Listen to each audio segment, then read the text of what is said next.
Lo fionga ile amo malu le malo Samoa sifo. Te nane masiofo suyao man masiofo pa ia maulunga o Samoa o poto. Ole afa fi atu le lana fanga mai te fua. Awa fast food fitu te usanga. Talo ntuto tasi ruta malo Samoa. Ya usi la usilsila lau fa fonga malau mai moa. Emmanuel nei tayao. Ai.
Arie.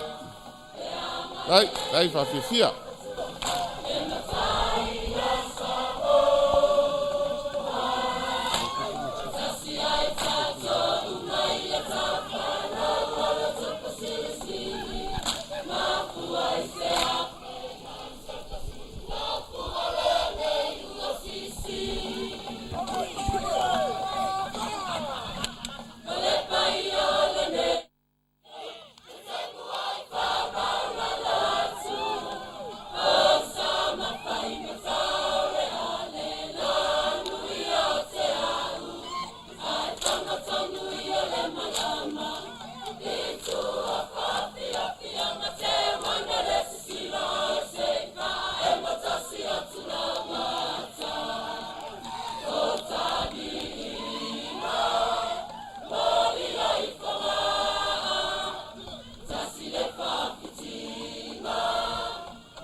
Ai, ole lea.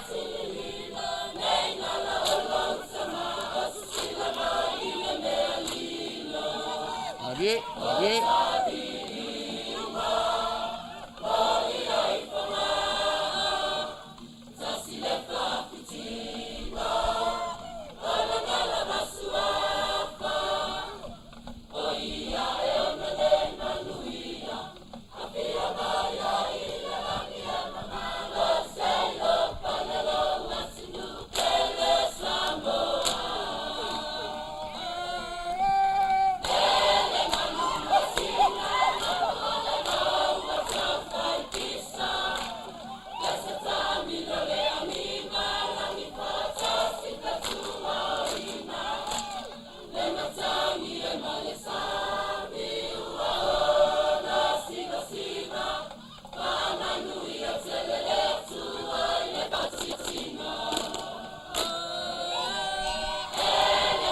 Ia.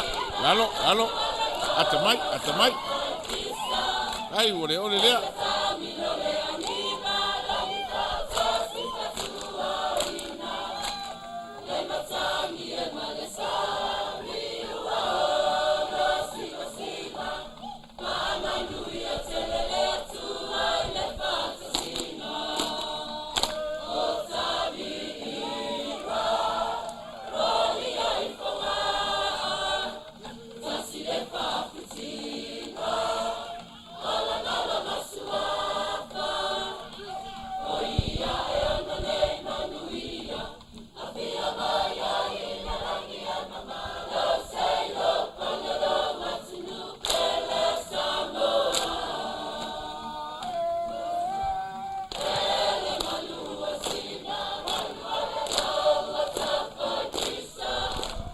Ia o na ua mai le latou fa'afiafiaga e ala i le siva fa'aleaganū ua la fofo mai le latou kese lava e fa'atatau i faiga malo ua maisi o le aulia mai o le fa'asifitasaga Lea fai atu sao te fua. A wā lo tātou aso fifia. E usi lau mai moa ma lau whafonga.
Aftai.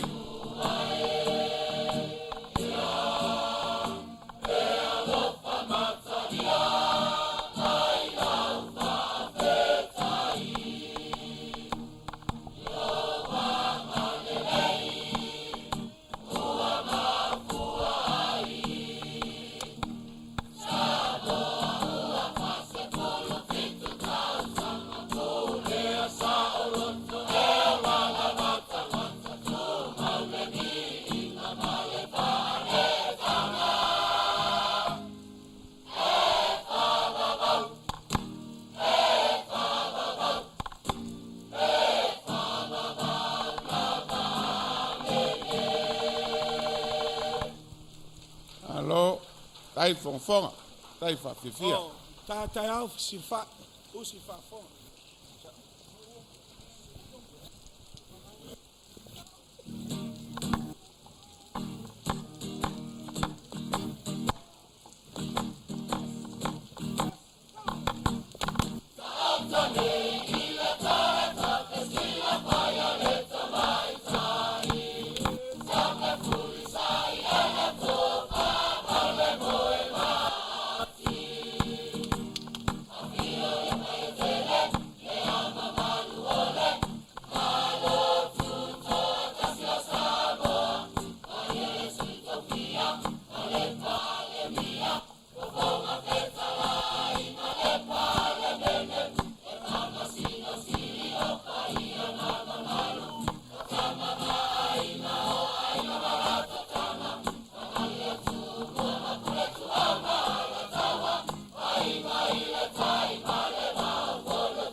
Alo whaftai. Tai whonwhonga. Ei, sa ili sta tai au. O si whafo.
Alo whaftai. E maua pe la fionga le malu malo man masiofo. Pa pe foi le suyao man masiofo. Te mau ainga mai le tua. O wale malo Samoa.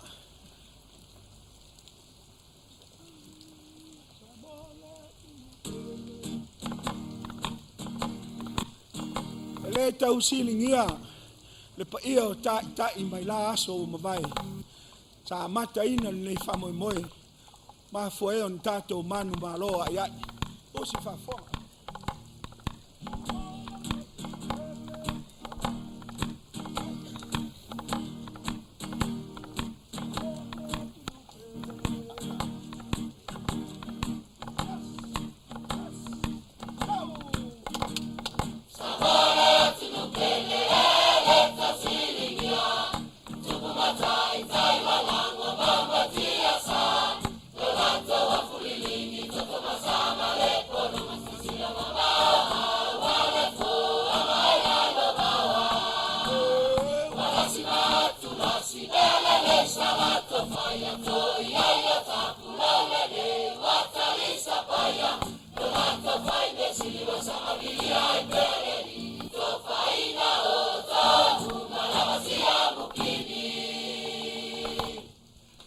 Alo whaftai.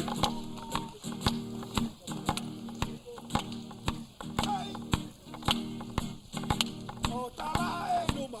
La talia tutua.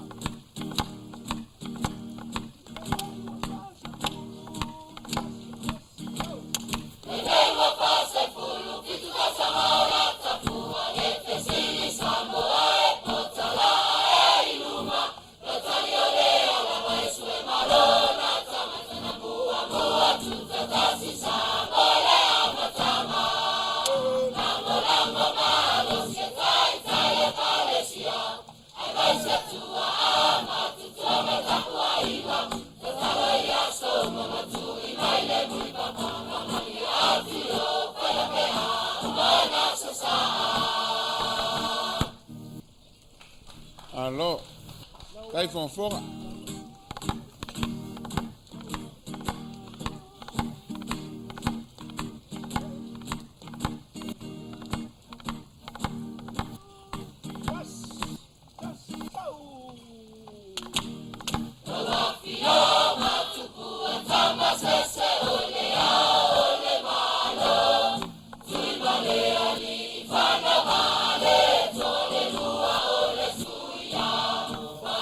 Tyler.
Alo whaftai.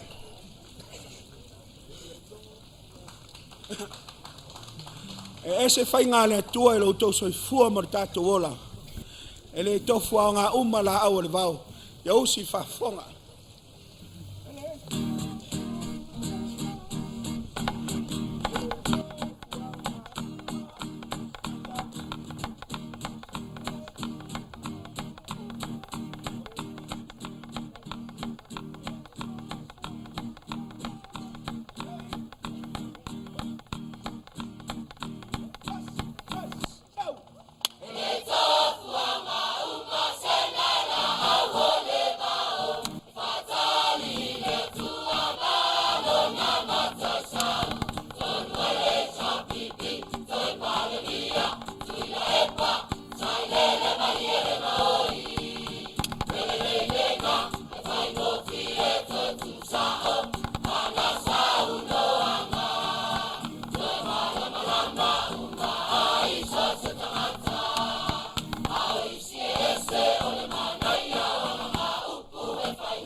Whaftai, o leo wala ngona le lei, tu lama whaftai le fonfonga. Tai le whawhiwhia. Pa ia le no wha minista. Le tau selu atu lau tau tau tua. Usi whafonga.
Alo, whaftai. Ai Ia, whawhiwhia. le whangalo ina le fonga fitalai. Ma, nai meo lo tupu ai, ia usi whafonga.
Alo, whaftai.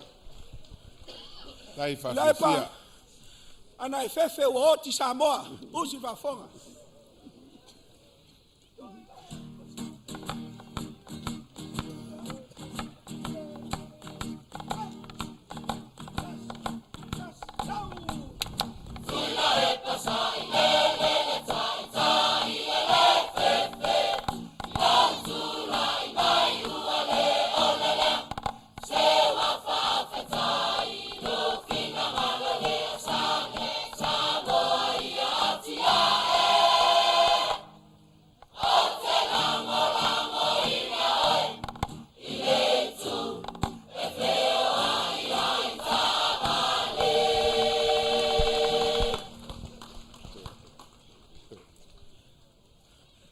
Ele mawhai na whangaloina, le sao alo ma whanau Samoa lo tapuai mai atunu mamau. Whawhitai o lau tau pule lea, usi whawhonga. Alo, whaftai. Whawhisia, ole lea.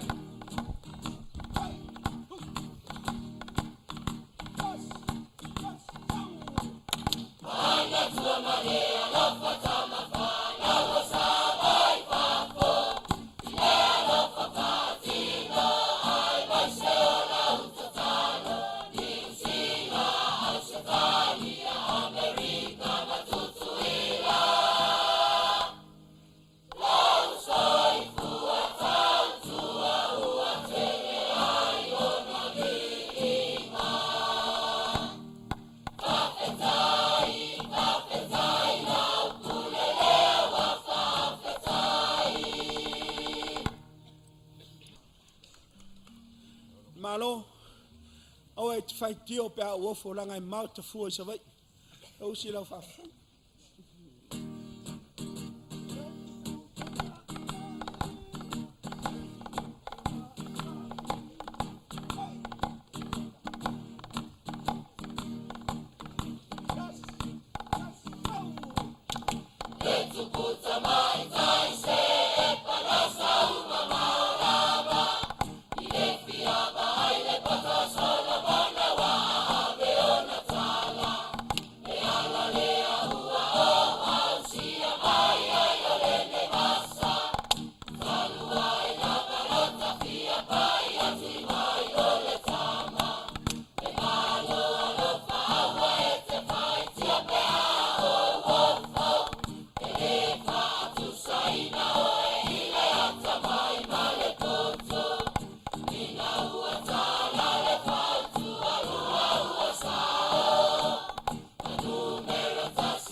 Alo, whaftai.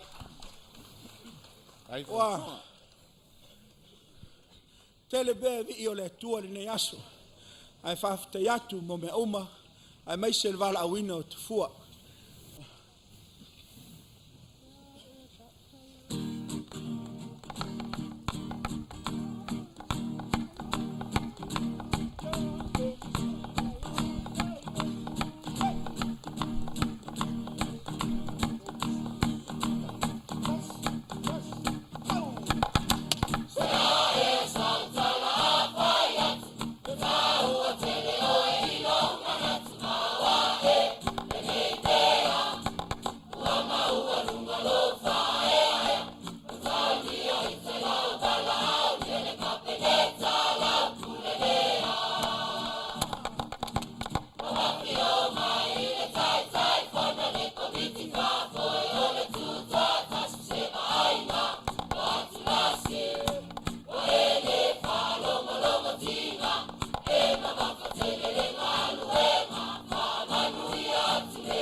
le whaatai, ai le whaafia.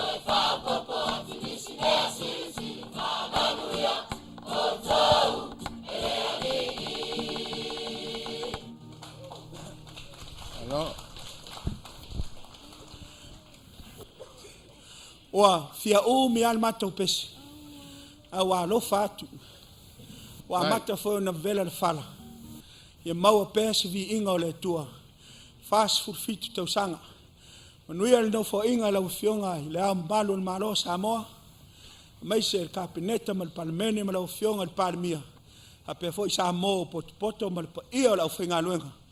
Fionga te telefono so fatasio e kalesia. Manui al ne aso. Ai.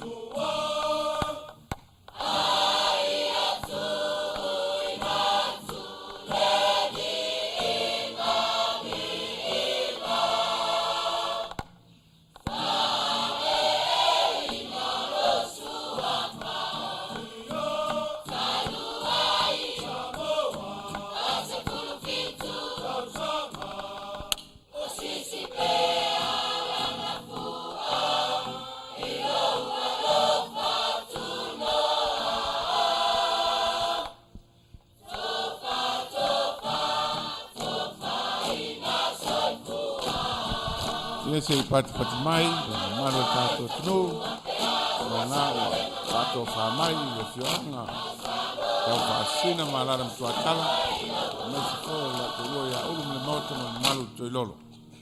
A mai ale tau alunga a te fuatai. Tato tau alunga whamulmole wala awatu ma le whaloalo. Ia pa ia wau fia mai. A mata mai lava i le au malo al malo pa mia mar kapineta min sta pa pe foi lau faletua o le fionga ile min sta o le tu malo te fua ma palauli tato te walunga na ale asa sa atu ia le alo mato fa fengainga taulangi ia man falo lava ia man nuia ne yaso o a lava ni meo iai ia lofa ia te fua e mamao ia manuia.